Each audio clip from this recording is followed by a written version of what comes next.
አብይ አህመድ አሊ የአሁኑ የኢትዮጵያ ጠቅላይ ሚኒስትር በ10 ሚሊዮን ዶላሮች የሚገመት ሀብት ባለቤት ስለመሆናቸው የጻፉ ምንጮች አሉ። የሀብታቸው ግምት ዝቅተኛው 2 ሚሊዮን ዶላር፣ ከፍተኛው 100 ሚሊዮን ዶላር ሆኖ ቀርቧል። ነገር ግን ከፍተኛውን ግምት የሚሰጡ ምንጮች ከጭምጭምታ ያለፈ መረጃ ላይኖራቸው ይችላል የሚሉ ብዙ ናቸው። አንዳንዶች ደግሞ ጠቅላይ ሚኒስትሩ ምንም እንኳን በቅንጡ ፕሮጀክቶችና የግል በሚመስሉ ኢንቨስትመንቶች ቢታወቁም እንደራሳቸው ሀብት መቁጠሩ ተገቢ አይደለም ብለው ይከራከራሉ። ከዚህ ባሻገር ግን አብይ ሀብታም ለመሆን መነሻ የሚሆን 900 ሺህ የአሜሪካን ዶላር የተሸለሙ መሪም ናቸው። ይህ ገንዘብ የተሰጣቸው ከኖቤል ሽልማታቸው ጋር ተያይዞ መሆኑ ይገለጻል። ይሄንና እንዲህ ያለውን የገንዘብ ምንጭ የተመለከተ የሚመስለው ፒፕል ኤአይ የተሰኘ የመረጃ ቋት አብይ እየተገባደደ ባለው የ2025 ዓመት የ19.3 ሚሊዮን ዶላር ጌታ ሆነዋል ብሏል።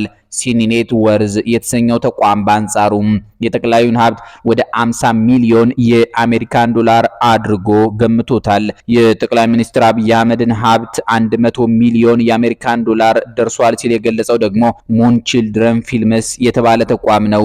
ኔት ወርዝ ሊስት የተሰኘው ተቋም የአብይን ዓመታዊ ደመወዝ 72000 የአሜሪካን ዶላር አድርጎ አቅርቦታል። ይሄን ከግምት ውስጥ በማስገባት የጠቅላይ ሚኒስትር አብይ አህመድ ሀብት 2 ሚሊዮን የአሜሪካን ዶላር ብቻ ነው ብሏል። ሂራን ኦንላይን እንደጻፈው ከሆነ የአብይ ወራዊ ደሞዝ ከ300 የአሜሪካን ዶላር አይበልጥም። ይህ ዝግጅት በተሰራበት ምንዛሬ መሰረት 45000 የኢትዮጵያ ብር ማለት ነው። የራሳቸው መስሪያ ቤት ደግሞ ደሞዛቸው በአመት 3.9 ሚሊዮን ብር እንደሆነ ገልጿል። እንዲህም ሆኖ አብይ በተደጋጋሚ ደሞዝ ያንሰኛል ሲሉ ይደመጣሉ። ባሳለፍነው የ2017 ዓ.ም ክረምት ከኢትዮጵያ ቴሌቪዥን ጋር ባደረጉት ቃለ ምልልስ የኢትዮጵያን መንግስት ሰራተኞች ደሞዝ አነሰን የሚል ሮሮ አንስተው እኔም ደሞዝ ያንሰኛል ሲሉ ተደምጧል። አብይ ስለ ልጅነታቸው ሲናገሩ ድሃ እንደነበሩ ከመግለጽ አይቦዝኑም። በአንድ ወጣቶችን ለማነቃቃት የተዘጋጀ መድረክ ላይ የበሻሻው ልጅ አብይ አህመድ አሊ የገጠር የሚመስል መደብ ላይ ተኝተው በምናብ መኪና ይነዱ እንደነበረ ተናግሯል። የኢህአዴግ ትልቅ ባለስልጣን ሆነው ሳይቀር አሜሪካ ለተሰደዱ ልጆቻቸውና የልጆቻቸው እናት ቤት መከራየት ተስኗቸው ሴክሽን 8 በተባለ የአሜሪካ መንግስት ድሆችን በሚያኖርበት ቤት ለመጠለል እንዳስገድዷቸው ራሳቸው አብይ በአደባባይ ገልጸውታል።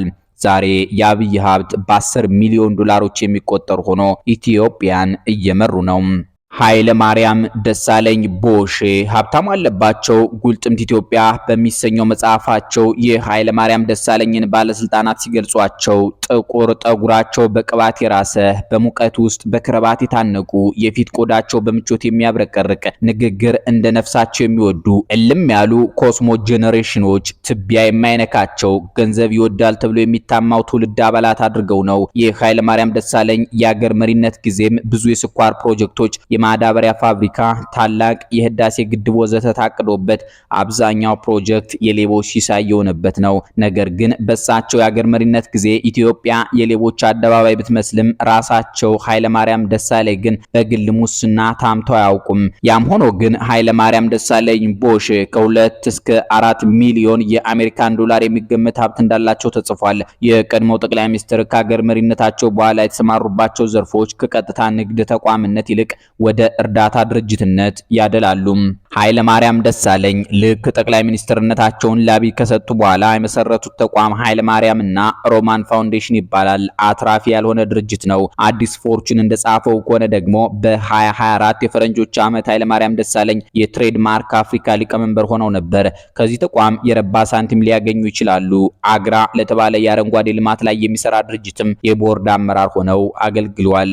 ከዚህና እንደ ስብከት ካሉ ስራዎች ይመስላል ሚሊዮነር የኢትዮጵያ መሪ ተብለው ተዘርዝረዋል። ሶስተኛው መለስ ዜናዊ አስረስ ናቸው። መለስ ዜናዊ ድሃነትን አስመልክተው ብዙ ተናግረዋል። ከሁሉም ግን ገንዘብ የለኝም ብለህ አትዘን፣ ማዘን ብቻ በቂ አይደለም፣ ለቅሶም ጨምርበት ያሉበት ፈገግ ያሰኛል። ጉቦንና ስርቆትን አስመልክተው ደግሞ መስረቅ ስራ ነው፣ መያዝ ወንጀል ነው ብለዋል ተብሎ ይወራባቸዋል። ስለ ሌብነት በተናገሩበት ሌላ መድረክ ደግሞ መርካቶ 1000 ሌቦች አሉ ተብለን 2000 ፖሊሶች አሰልጥነን ስናሰማራ በአጠቃላይ 3000 ሌቦች ሆኑ ብለዋል። የመለስ ዜናዊ የልጆች እናት አዜብ መስፍን ኃይሌ የባላቸው ሀብት ከ6000 ብር የማይበልጠው ደሞዛቸው ብቻ ነበር ይላሉ።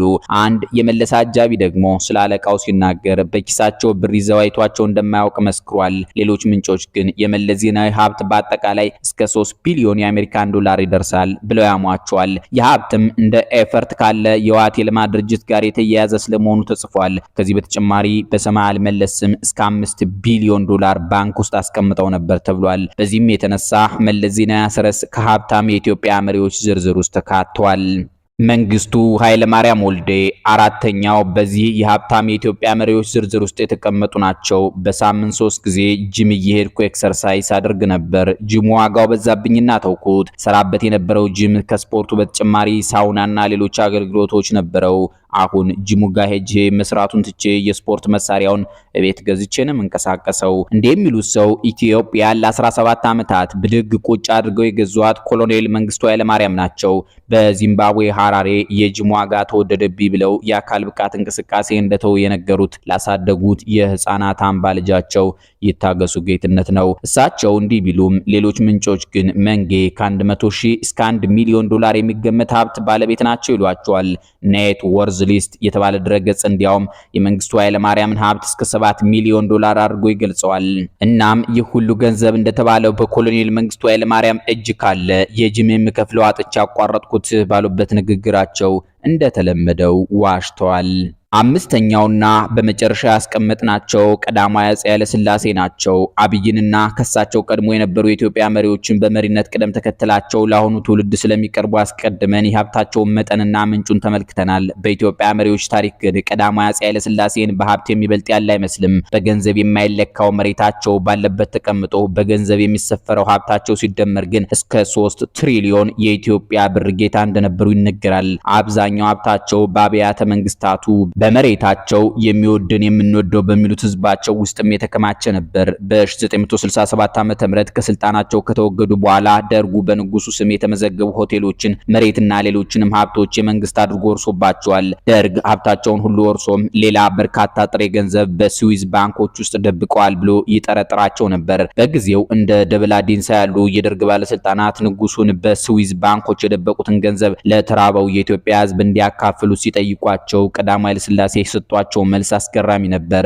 ደበላ ሞቶ መኖር በተሰኘው መጽሐፋቸው ላይ ንጉሱን ግርማዊ ንጉሰ ነገስት ምናልባት አንድ ቀን ሀገሩንና ህዝቡን ችግር ቢገጥማቸው ረዳበታለሁ ብሎ ካስቀመጡት ገንዘብ ውስጥ የተወሰነውን የሚረዱበት ጊዜውም አሁን ስለሆነ አስተባባሪ ኮሚቴው እኛን ወክሎ ልኮናልና እንዲረዱን በትህትና እንጠይቃለን ብለው እንደለመኗቸው አትተዋል። እኒያ ቅምጥል ንጉስም ደበላን ስለ ገንዘቡ መጠን ፈጽሞ የማያውቁ ተራ ወታደር አድርገዋቸው እንደ መሳቅ ብለው ለመሆኑ አንተ ቢሊዮን ስንት እንደሆነ ታውቃለህ እንዳሏቸው ደበላ ዲንሳ ይገልጻሉ። የደርጉ ቁልፍ ሰው የሆኑ የነበሩት ደበላ ዲንሳም እዚህ ላይ ስሜቴ ስለተነካ ግርማዊ ሆይ ቢሊዮንን የሚያውቅ ቢሊዮን የሚቆጥር ነው አልኳቸው ሲሉ ጽፏል። የግርማዊነታቸው መልስ ግን እኛ ከኢትዮጵያ ህዝባችን ደብቀን በባዕድ አገር ያስቀመጥነው ስውር ገንዘብ የለም።